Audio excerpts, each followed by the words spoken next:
के ईसीसी ने और यहाँ के जो कांग्रेस पार्टी के अध्यक्ष है तंजिल हुसैन जी ने मौका दिया और सैकिया जी ने, मैं इसके लिए इनका बहुत बहुत आभारी हूँ। हमारे साथ में ऑल इंडिया कांग्रेस कमेटी के दूसरे जो नेशनल कोऑर्डिनेटर प्रवक्ता हमारे साथ हैं, हर्षद जी और निगत जी, देवाव्रता जी, मैं सभी के साथ में यहाँ पर आया हूँ। ये पहली मुलाकात है हमारी और आपकी, लेकिन आने वाले दिनों में हम मिलते रहेंगे। असेंबली के चुनाव तक कम से कम मैं एक बार नहीं अनेकों बार, और हम दोनों तीनों लोग यहाँ पर आते रहेंगे। तो सर्वप्रथम इस पहली मुलाकात में मैं आप सबसे कि राज्य की जो सरकार है भारतीय जनता पार्टी की, उसके कुकर्मों पर कुछ बात करना चाहूंगा। किस तरह से ये सरकार पिछले 5 वर्षों से ये झूठ और लूट की सरकार है। एक तरफ झूठ बोलते जा रहे हैं और दूसरी तरफ आसाम को लूटते चले जा रहे हैं। हेमंता बिस्वा शर्मा की सरकार ये झूठ और लूट की सरकार है, अगर ऐसे कहा जाए तो गलत नहीं होगा। और इसके अलावा राजनीतिक प्रतिशोध, बदले की भावना, सत्ता की ताकत और कानून को ताक पर रख करके ये सरकार चलती है। यानी सत्ता बल, धन बल और बाहुबल का पुरजोर उपयोग करते हुए विपक्षी पार्टियों को किस तरह से दबाया जाए, विपक्षी पार्टी के नेताओं को किस तरह से डराया जाए, एक डर का माहौल जो है वो पूरे आसाम के अंदर बना करके ये लोकतंत्र नहीं ठोक तंत्र से सरकार चलाना चाहते हैं। ये डंडाशाही की सरकार असम के लोग बर्दाश्त नहीं करेंगे। और पिछले दिनों में जिस तरह से हमारे कांग्रेस पार्टी के एक एक नेता को टारगेट किया जा रहा है, कभी गौरव गोगोई और उनकी पत्नी को, मेरे ख्याल से कल भी हेमंता बिस्वा शर्मा उस पर बोले हैं, कुछ न कुछ करके ये ध्रुवीकरण या पाकिस्तान की बात को ला करके इस चुनाव को लड़ना चाहते, जो विधानसभा के चुनाव आगे आ रहे हैं। पंचायत के चुनाव में जिस तरह से उनका प्रचार चल रहा है, गौरव गोगोई और हमारे दूसरे नेताओं का चरित्र हनन करने का प्रयास, उसकी मैं निंदा करता हूं। और हेमंता बिस्वा शर्मा को कहना चाहूंगा कि अगर आप इतना ही पाकिस्तान से प्रेम करते हैं, आप तो पहले कांग्रेस में थे, बाद में भारतीय जनता पार्टी में गए हो, तो आपको यह भी याद रखना पड़ेगा कि लाल कृष्ण आडवाणी जिन्ना की मजार पर गए थे, तो भारतीय जनता पार्टी का वो रिश्ता क्या कहलाता है। लाल कृष्ण आडवाणी जिन्ना की मजार पर पाकिस्तान में जाकर के लिखते हैं कि जिन्ना वॉज अ सेक्युलर मैन। फिर उसके बाद में नरेंद्र मोदी नवाज शरीफ को अपनी पहली शपथ विधि पर बुलाते हैं। पठानकोट का हमला होता है तो रेड कारपेट वेलकम आईएसआई को बीजेपी देती है। ये हेमंता बिस्वा शर्मा ये सारी बातें भूल गए। जब कंधार के अंदर आतंकवादियों को छोड़ने के लिए जसवंत सिंह गए थे, तो वो भारतीय जनता पार्टी के केंद्रीय मंत्री थे। हेमंता बिस्वा शर्मा अगर कांग्रेस के नेताओं को कहीं पाकिस्तान से जोड़ते हैं, तो पहले उनको ये सोचना पड़ेगा कि जो हमला पहलगाम में हुआ है उसके अंदर क्या कमियां थी, क्या खामियां थी, क्या ये इंटेलिजेंस फेलियर नहीं था। इन तमाम सारी बातों पर हेमंता बिस्वा शर्मा को पहले उत्तर देना चाहिए।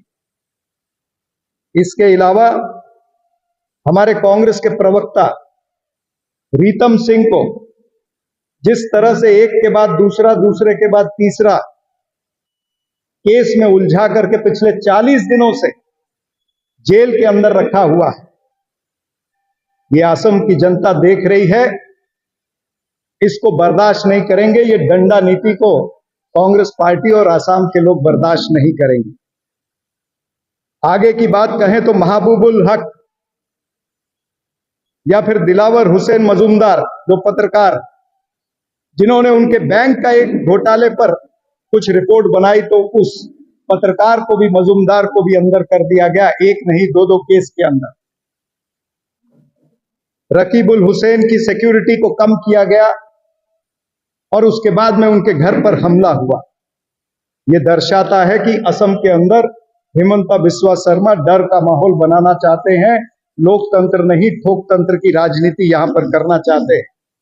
ये हिटलरशाही नहीं चलेगी। कांग्रेस पार्टी के नेता, वो चाहे हमारे पीसीसी के अध्यक्ष हैं या हमारे एलओपी हैं या हमारे मेंबर पार्लियामेंट हैं या हमारे विधायक हैं, सभी नेता इस डंडा नीति का पुरजोर विरोध करेंगे। खास करके मैं ये कहने के लिए आया हूं कि हिमंता बिस्वा शर्मा की जो सरकार है ये 3J से चलती है। 3J का मतलब है झूठ, जुमला और जगलरी।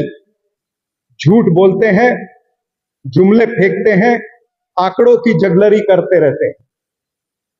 ये 3J की सरकार, जिसे मैं कहता हूं भारत की झूठी पार्टी, भारतीय जुमला पार्टी और भारतीय जगलरी पार्टी।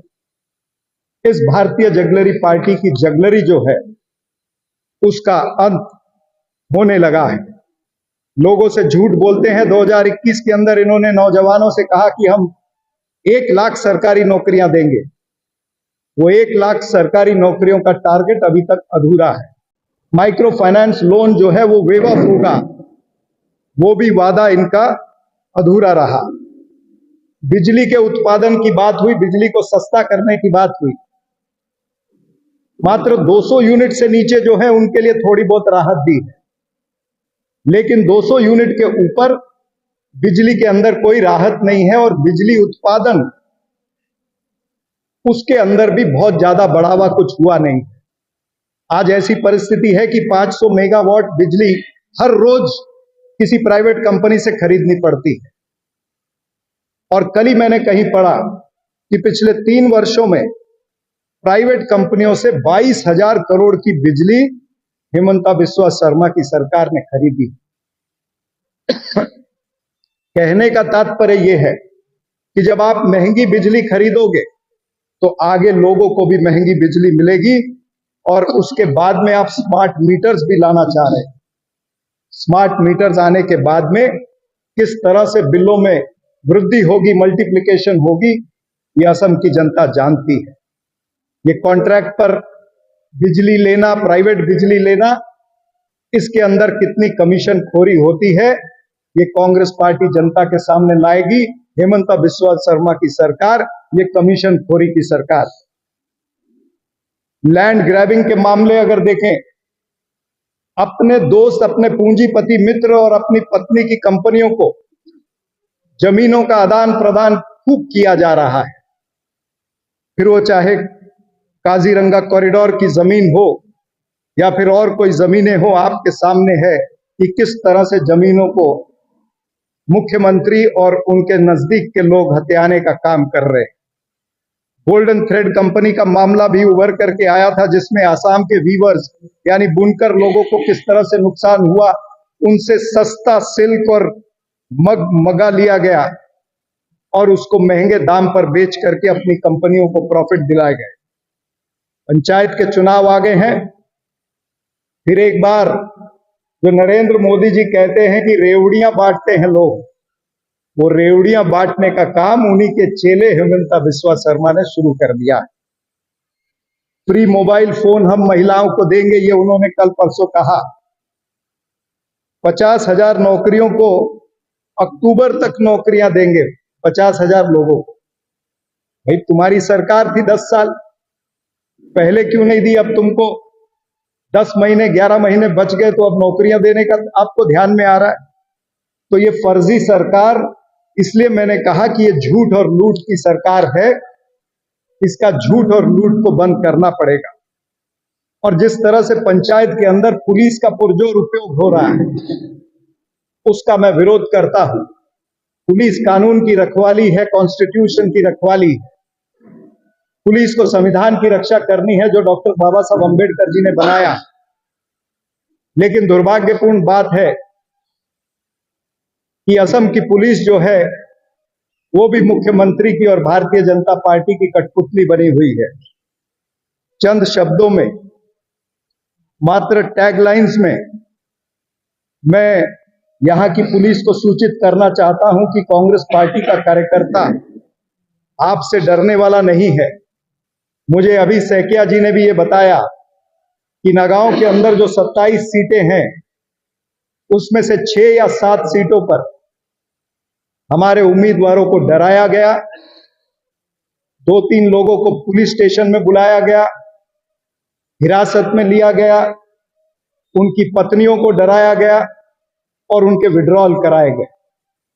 तो इस तरह से जो डंडा राज का उदाहरण नगांव में मिल रहा है, ये डंडा राज पुलिस के जरिए से हेमंता बिस्वा शर्मा पूरे आसाम के अंदर चलाना चाहते हैं।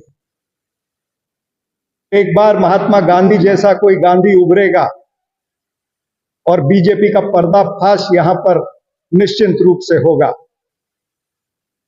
पुलिस को मैं जरूर कहना चाहूंगा कि अगर वोट पर पुलिस का पहरा होगा तो लोकतंत्र कैसे बचेगा। आसाम में धमकी नहीं, जनता की मर्जी चलेगी। आसाम में धमकी नहीं, जनता की मर्जी चलेगी। इस कानून की रखवाली है, सत्ताधारियों की नहीं। पुलिस कानून की रखवाली है, सत्ताधारियों की नहीं। चुनाव में डंडा नहीं, जनता का फैसला चलेगा। ये जनता ने फैसला करना चाहिए कि पंचायत में किसको चुनना है। आप जबरदस्ती किसको उठाओगे, बिठाओगे, धमकाओगे, पैसा चलाओगे, तो ये पैसा तंत्र यहां पर हम नहीं चलने देंगे। हमारे कुछ लोगों ने, नेताओं ने जाकर के इलेक्शन कमीशन को, निर्वाचन आयोग को भी निवेदन दिए हैं इसके बारे में, लेकिन निर्वाचन आयोग भी धृतराष्ट्र की भूमिका में है। निर्वाचन आयोग भी अंधा, गूंगा, बहरा हो चुका है। कांग्रेस पार्टी के उठाए हुए सवालों पर निर्वाचन आयोग जवाब नहीं देता। मैं मात्र असम की बात नहीं करता हूं, इससे पहले महाराष्ट्र, हरियाणा, दिल्ली, जितने भी सवाल हमने निर्वाचन आयोग, राज्य के निर्वाचन आयोग या केंद्र के निर्वाचन आयोग से पूछे हैं, उसका उत्तर निर्वाचन आयोग ने कांग्रेस पार्टी को नहीं दिया है। So for the police and for Hemanta Biswa Sharma, I would like to say, let the votes speak, not the police batons. Let the votes speak, not the police batons. Police in uniform. If police is in uniform, then democracy should not be in chains. Democracy को आप बांध के नहीं रख सकते। आपको Trump ने किस तरह से बांध करके हमारे हिंदुस्तानियों को वहां से भेजा, पैरों में बेड़ियां, हाथों में हथकड़ियां डाल करके भेजा, तब तो आपकी आवाज नहीं आई। लेकिन असम के अंदर लोकतंत्र को आप बेड़ियां और जंजीरें और हथकड़ियां डालना चाहते हैं, ये कांग्रेस पार्टी बर्दाश्त नहीं करेगी।